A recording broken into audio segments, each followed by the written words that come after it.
अस्सलामुअलैकुम दोस्तों, मैं मोहम्मद नौशाद आलम एक बार फिर आपकी खिदमत में हाज़िर हूँ। आपका मेरे यूट्यूब चैनल हैशटैग उर्दू तालीम में तहे दिल से इस्तकबाल है। चौंकिए नहीं, ये मेरा ही चैनल है। मैंने आज ही इसका नाम उर्दू लर्निंग से उर्दू तालीम कर दिया है। दोस्तों, उर्दू से हिंदी इंग्लिश अल्फाज की तामीर के सिलसिले में ये 7वां वीडियो है। इससे पहले 6 वीडियो अपलोड कर चुके हैं। आपसे गुजारिश है कि पिछले सभी वीडियो को आप ज़रूर देखेंगे। अगर आप मेरे चैनल पर नए हैं तो चैनल को सब्सक्राइब करें और बेल आइकन को दबाना न भूलें ताकि ताज़ा अपडेट आपको मिलता रहे। तो आइए दोस्तों, बिना देरी किए हुए वीडियो को शुरू करते हैं। दोस्तों, नीचे एक उर्दू इक़्तिबास दिया गया है जिसका उन्वान है कोविड-19। यह नहायत ही मुख्तसर से जुमले दिए गए हैं। वीडियो के आखिर में उसका तर्जमा हिंदी में करेंगे। आइए उससे पहले कुछ अल्फाज के मानी हिंदी और इंग्लिश में कर लेते हैं। इसके लिए आपको 5 सेकंड दिया जाएगा। आप इसका जवाब कमेंट बॉक्स में बता सकते हैं या फिर आप अपने मन में ख़ुद को जांच सकते हैं। तो आइए दोस्तों, शुरू करते हैं। हिलाकत ख़ेज़। हिलाकत ख़ेज़ को हिंदी और इंग्लिश में क्या कहते हैं?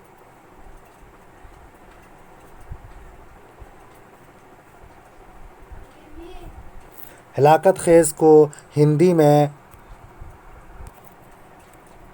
घातक और इंग्लिश में डेडली बोलते हैं। क्या बोलते हैं दोस्तों? डेडली। और हिंदी में घातक और उर्दू में हिलाकत ख़ेज़ बोला जाता है। अगले जुमले की तरफ बढ़ते हैं। अगले लफ्ज़ की तरफ बढ़ते हैं। जानी नुकसान। जानी नुकसान को हिंदी और इंग्लिश में क्या कहते हैं?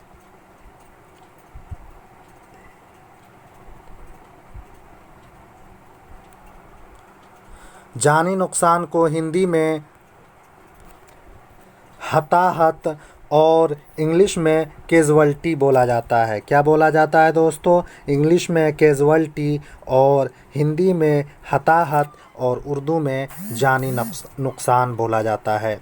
अगला लफ्ज़ है बर वक्त। बर वक्त को हिंदी और इंग्लिश में क्या कहते हैं? 5 सेकंड में बताइए।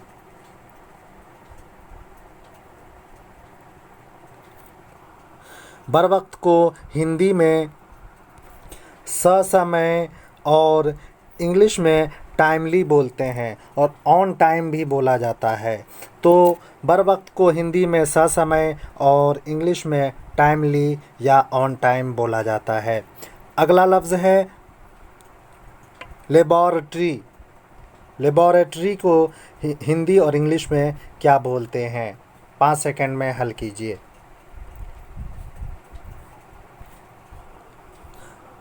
तो इसको हिंदी में प्रयोगशाला और इंग्लिश में लेबोरेटरी ही बोला जाता है। तो प्रयोगशाला हिंदी में और इंग्लिश में लेबोरेटरी बोलते हैं। अगला लफ्ज़ है आगाह करना। अगला लफ्ज़ है आगाह करना। इसकी हिंदी और इंग्लिश क्या होगी?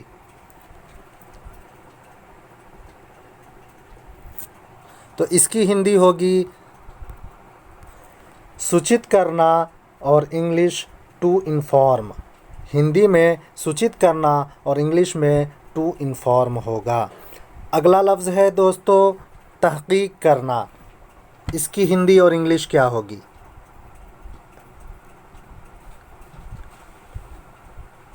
तो इसकी हिंदी होगी शोध करना और इंग्लिश रिसर्च। तो इंग्लिश में रिसर्च कहेंगे और हिंदी में शोध करना। अगला लफ्ज़ है दोस्तों बदइंतज़ामी। बदइंतज़ामी को हिंदी और इंग्लिश में क्या कहा जाता है?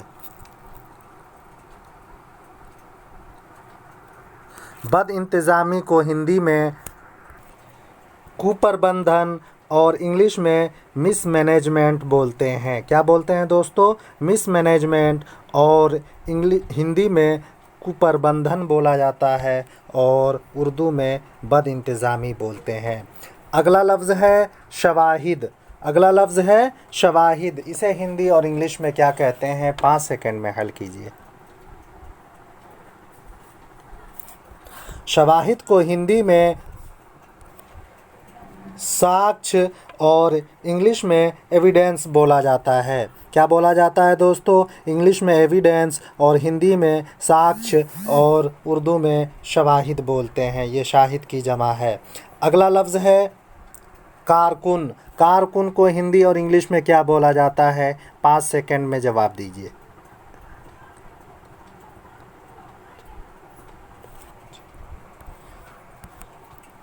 कारकुन को हिंदी में कर्मचारी और इंग्लिश में वर्कर बोला जाता है। हिंदी में कर्मचारी और इंग्लिश में वर्कर और उर्दू में कारकुन बोलते हैं। अगला लफ्ज़ है मुस्तनद। मुस्तनद को हिंदी और इंग्लिश में क्या कहते हैं? 5 सेकंड में हल कीजिए।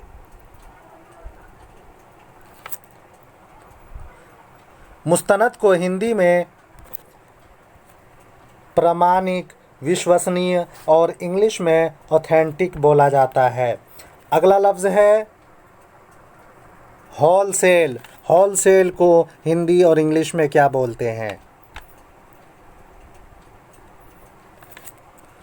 होलसेल को हिंदी में थोक बिक्री और इंग्लिश में होलसेल बोलते हैं। क्या बोलते हैं दोस्तों? होलसेल और हिंदी में थोक बिक्री और उर्दू में होलसेल ही बोला जाता है। अगला लफ्ज़ है मुमालिया जानवर या ममालिया जानवर। ये किसे बोला जाता है? हिंदी और इंग्लिश में क्या कहते हैं?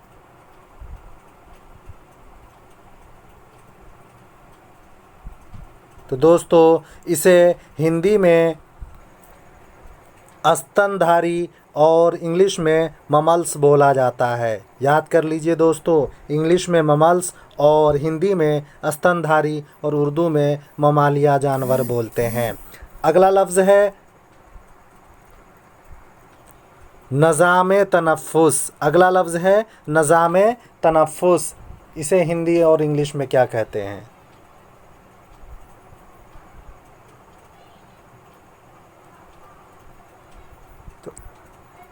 हिंदी में श्वसन तंत्र और इंग्लिश में रेस्पिरेटरी सिस्टम बोला जाता है। क्या बोलते हैं दोस्तों? रेस्पिरेटरी सिस्टम और हिंदी में श्वसन तंत्र बोला जाता है।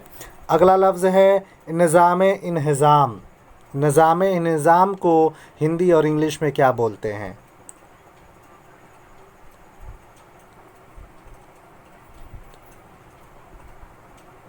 निज़ाम इंहिज़ाम को हिंदी में पाचन तंत्र और इंग्लिश में डाइजेस्टिव सिस्टम बोलते हैं। क्या बोलते हैं दोस्तों? डाइजेस्टिव सिस्टम और हिंदी में पाचन तंत्र बोलते हैं। अगला लफ्ज़ है जरसूमा। जरसूमा को हिंदी और इंग्लिश में क्या बोलते हैं? जरसूमा को हिंदी में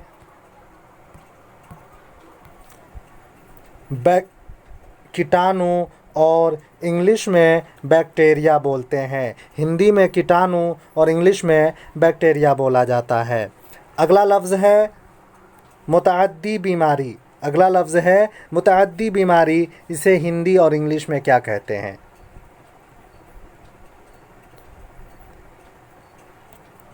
मुतअद्दी बीमारी को हिंदी में संक्रामक रोग और इंग्लिश में एपिडेमिक बोलते हैं। क्या बोलते हैं दोस्तों? एपिडेमिक और हिंदी में संक्रामक रोग बोला जाता है और उसी को हिंदी में मुतअद्दी बीमारी कहते हैं। अगला लफ्ज़ है मुहलिक बीमारी। उसी से मिलता जुलता लफ्ज़ है। इसे हिंदी में क्या कहते हैं?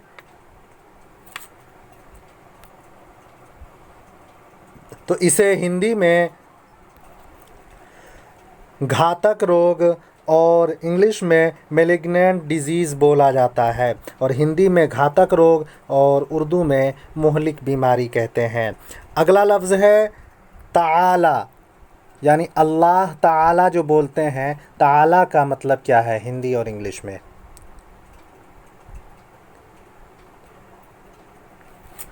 तो ताला को हिंदी में सर्वशक्तिमान और इंग्लिश में ऑलमाइटी बोलते हैं। क्या बोलते हैं दोस्तों? ऑलमाइटी, और हिंदी में सर्वशक्तिमान बोला जाता है। अगला लफ्ज़ है पर्दा। पर्दा को हिंदी और इंग्लिश में क्या बोलते हैं? पर्दा को हिंदी में आवरण और इंग्लिश में कवर बोला जाता है। क्या बोला जाता है दोस्तों? कवर, और हिंदी में आवरण और उर्दू में पर्दा बोलते हैं। अगला लफ्ज़ है जमा करना। जमा करना को हिंदी और इंग्लिश में क्या बोलते हैं?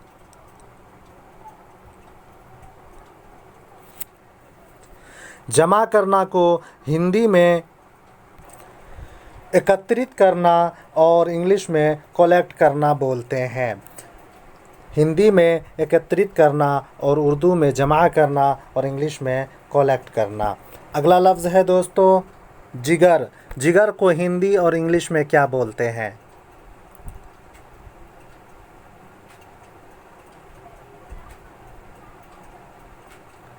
तो दोस्तों जिगर को हिंदी में यकृत, क्या बोलते हैं दोस्तों? यकृत, और इंग्लिश में लीवर बोला जाता है। क्या बोलते हैं? लीवर, और हिंदी में यकृत और उर्दू में जिगर बोला जाता है।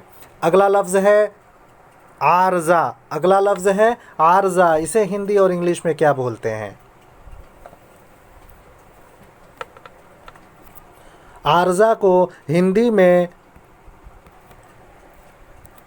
रोग और इंग्लिश में डिजीज़ बोलते हैं। आर्ज़ा और बीमारी ये दोनों एक ही चीज़ है। तो हिंदी में रोग और इंग्लिश में डिजीज़ बोलते हैं। अगला लफ्ज़ है सरतान। सरतान को हिंदी और इंग्लिश में क्या बोला जाता है?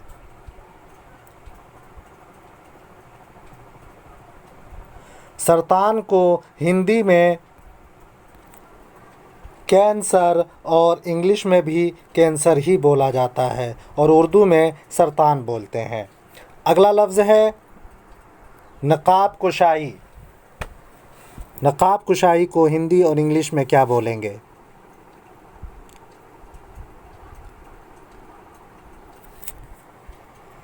नकाब कुशाई को हिंदी में अनावरण, हिंदी में अनावरण और इंग्लिश में डिवेस्टमेंट बोलते हैं। क्या बोलते हैं दोस्तों? डिवेस्टमेंट, और हिंदी में अनावरण बोला जाता है। अगला लफ्ज़ है इलाज मुआलजा। इलाज मुआलजा, इसे हिंदी और इंग्लिश में क्या कहते हैं?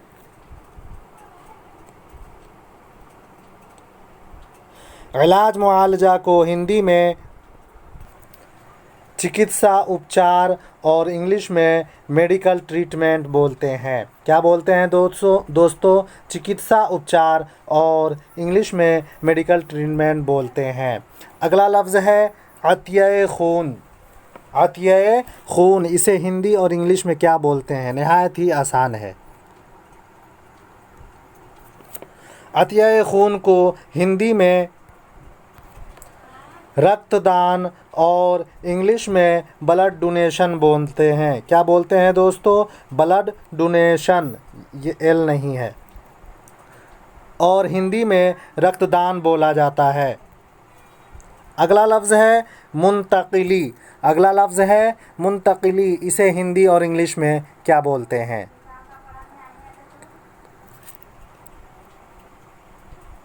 मुंतकिली को हिंदी में संचरण और इंग्लिश में ट्रांसमिशन बोलते हैं, और हिंदी में क्या बोलते हैं दोस्तों? संचरण, और उर्दू में मुंतकिली बोला जाता है। अगला लफ्ज़ है फ़ुक़दान। फ़ुक़दान को हिंदी और इंग्लिश में क्या बोलते हैं? बहुत ही आसान है। फ़ुक़दान को हिंदी में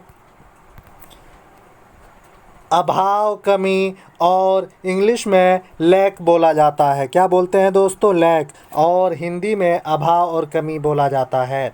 अगला लफ्ज़ है सेहत आम्मा। अगला लफ्ज़ है दोस्तों सेहत आम्मा, और ये आखिरी लफ्ज़ है। इसे हिंदी और इंग्लिश में क्या बोलते हैं?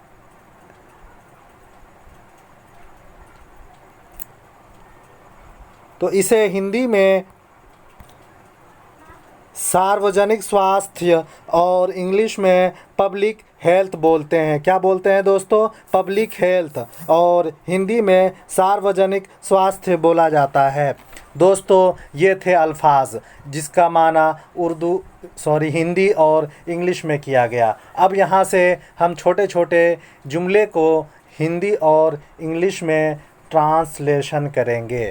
तो आइए दोस्तों शुरू करते हैं। दिसंबर 2019 में चीन के शहर वुहान की एक गोश्त मार्केट से एक नया वायरस फैलना शुरू हुआ।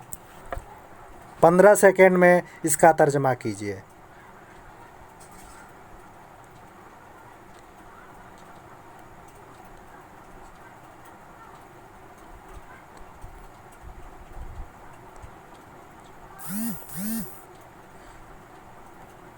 इसका तर्जमा होगा, दिसंबर 2019 में चीन के नगर वुहान से एक नवीन विषाणु का प्रसारण प्रारंभ हुआ। अगला जुमला है,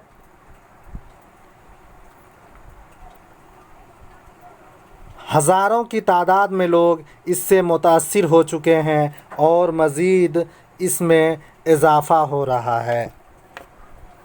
इसका तर्जमा कीजिए।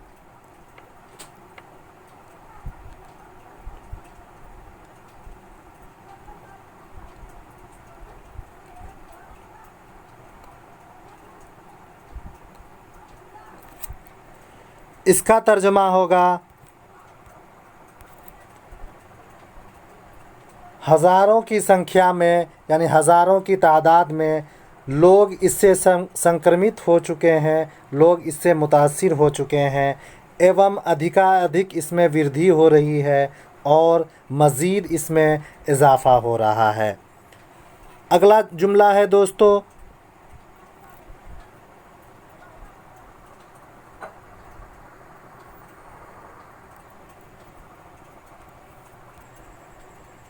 दुनिया भर में 25 से ज़ायद मुल्क इससे मुतासिर है। तर्जमा कीजिए।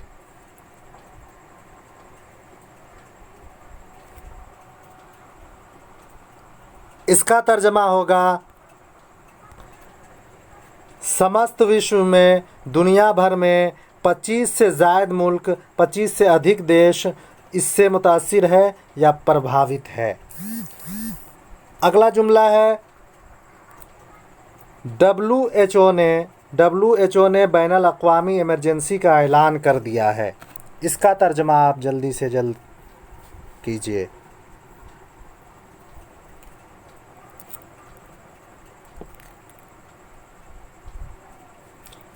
इसका तर्जमा होगा, विश्व स्वास्थ्य संगठन ने अंतर्राष्ट्रीय आपातकाल की घोषणा कर दी है। अगला जुमला है, कोरोना वायरस की अलामात में बुखार, थकावट का एहसास और खुश्क खांसी शामिल है। इसका तर्जमा कीजिए।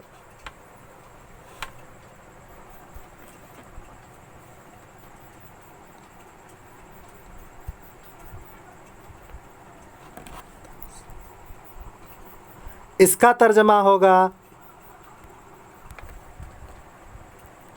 कोरोना विषाणु के लक्षणों में ज्वर, थकावट की अनुभूति एवं सूखी खांसी सम्मिलित है। बुखार को हिंदी में ज्वर बोला जाता है। अगला जुमला है दोस्तों,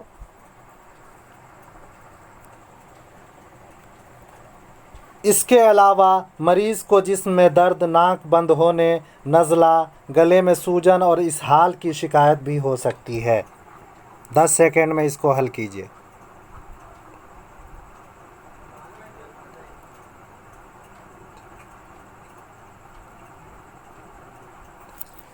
इसका तर्जमा होगा,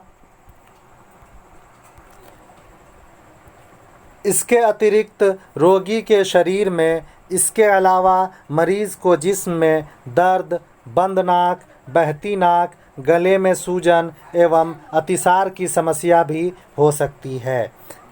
तो नज़ला, गले में सूजन और इसहाल की शिकायत भी हो सकती है। अगला जुमला है दोस्तों,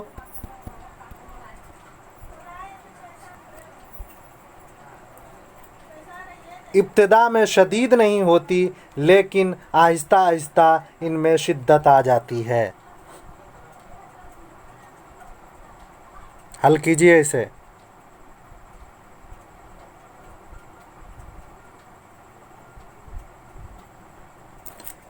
इसका तर्जमा होगा, प्रारंभ में गंभीर नहीं होती परंतु धीरे धीरे इसमें गंभीरता आ जाती है। आ जाती की जगह अगर आप बोलें बढ़ जाती है तो ज़्यादा मुनासिब होगा, इसलिए कि तर्जमा निगारी सिर्फ़ अल्फाज के माने का नाम नहीं है बल्कि मफ़हूम का माना करना, यही तर्जमा निगारी है। अगला जुमला है दोस्तों, ऐसा भी हो सकता है कि कोई शख्स इस वायरस से मुतासिर हो चुका हो लेकिन उसमें बज़ाहिर कोई अलामत नज़र ना आए। तर्जमा कीजिए।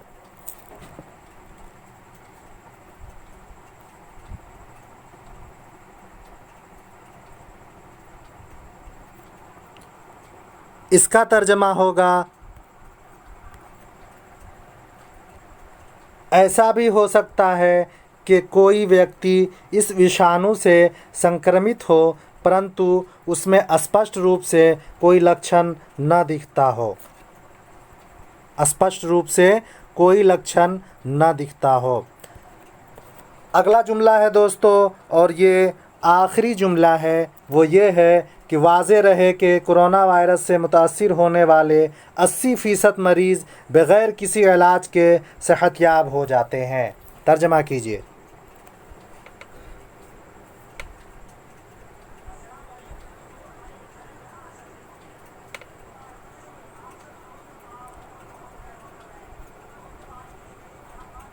इसका तर्जमा होगा, ध्यान रहे कि कोरोना विषाणु से संक्रमित 80% रोगी बिना किसी उपचार के स्वस्थ हो जाते हैं, सेहतयाब हो जाते हैं, यानी स्वस्थ हो जाते हैं। तो दोस्तों, ये था पैराग्राफ। मेरे ख़्याल से उर्दू से हिंदी और इंग्लिश अल्फाज के सिलसिले में इतना अल्फाज पर्याप्त हैं, काफ़ी हैं, और वक्त बहुत कम ही बचा हुआ है, इसलिए अब इसको यहीं पर विराम देते हैं और अगला वीडियो अब मुतरादिफ़ात, अज़दाद, ज़रबुल मसल और मुहावरे के बारे में बनाएंगे। तो दोस्तों, आप मेरे साथ बने रहें, अगले वीडियो का इंतज़ार कीजिए। तब तक के लिए खुदा हाफिज़। अस्सलामु अलैकुम।